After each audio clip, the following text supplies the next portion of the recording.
Шекараға келгенбиз, Казак-Кыргыз шекарасына. Ошакта очередте турганбыз. Туалет жок. Мына монтип пежекелерибиз дагы эле туалет издеп эки жактарда жүрөт. Бул туалетти бекитип салыптыр дагы, короче, бияка өткөнгө болбойт экен да. Бул туалетке дагычы. Ошол проблеманы бир туалет маселесин бир чечип койсоңор. Бир аракет кылып. Эгерде такыр чечилбей жатса, бир спонсорлор болсо да. Мына көрдүңүзбү, тияктан кубала келген, бар туалетке да керең болбойт депчи. Мына булар кайра келатышат. Приграничный зонада туристтер деле тартып жүрбөйт эти Каркыранын ичинде, ошол жакта эле приграничный зонада турабы. Бул жерде Бишкек жакта объездде тартып. Мейли байке, мейли болбосун. Мен ошо видеону өчүрөм. Анан эгерде кандай жаза болсо ошого штрафпы даярмын, бирок ошону алып келип мага окуп берип коюңуз. Кайсы жерде болбойт дегенин. Эми сиз болбойт десеңиз эле болуп калбайт да туурабы? Алып келип ошону бир мыйзам чегинде бир окутуп бериңиз. Анан мен болбойт экен деп түшүнөйүн. Кыргыз Республикасынын өкмөтүнүн 484 токтому бар. Эми ошону окутуп койбойсузбу эми? Алып келип. Интернетиңиз бар, ошондон окуп алыңыз. Биякта тартпайт атпайбы интернет? Жок болуп атпайбы? Сетте жок болот. Анан мен буякачы байке, сиз жолдош майор, туалетке барайын деп атам да. Туалеткечи. Очередте турабыз, эң аягындабыз. Бул жерде карасаңар канча тиңе. Дагы келе атат. Туалеттебиз. Туалет керек болуп атат. Каяка барабыз? Туалет жок бул жакта. Туалет жок, э?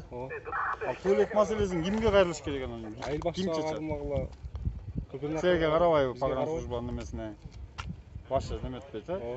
Только короче акмияттын деңгээлинде чечиш керек экен да. Туурабы? Мен түшүнүгүм. Ошондо түптүн акмияттын деңгээлинде, э? Ошондой болсо керек, бизде ошол жак карайт. Силер ошол маселе боюнча кайрылдыңарбы акмиятка? Элдер требуйт этип атат, биздин служебный туалетти кирип атышат, тебелеп атат, тепсеп атат деп. Болду ошондой. Тартпады мен тартпа. Мен укугум жок, мен тартканга. Жок, сиз албадыңыз. Достор, биякта очеред болуп аткан себеби Казакстанда 4 окошко иштеп атыптыр да, өткөргөнгө. Бизде бир эле окошко иштейт. Бизде дайыма очеред дейт, ошо мына казак бир туугандар да айтып атат, бизде ушундай очеред. Кыргызстан тарап жото не то. Анан кантип анан туризм өнүксүн анан. Кантип келсин, эгерде ушинтип кыйнай бере турган болсо. Ошо достор, мына Каркыра жайлоосу. Мына Каркыраны ким көрө элек болсоңуздар, мына ушул жер. Кандай сонун жер. Могул Сеткеден ары уже Казакстан. Транзитный зона, анан Казакстан.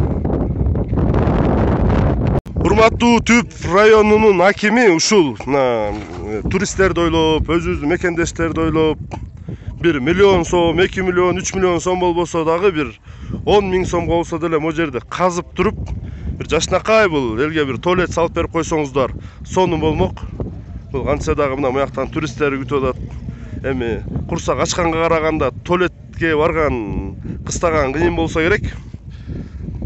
Мына ошол жерге бир туалет салып берип койсоңуздар жок дегенде.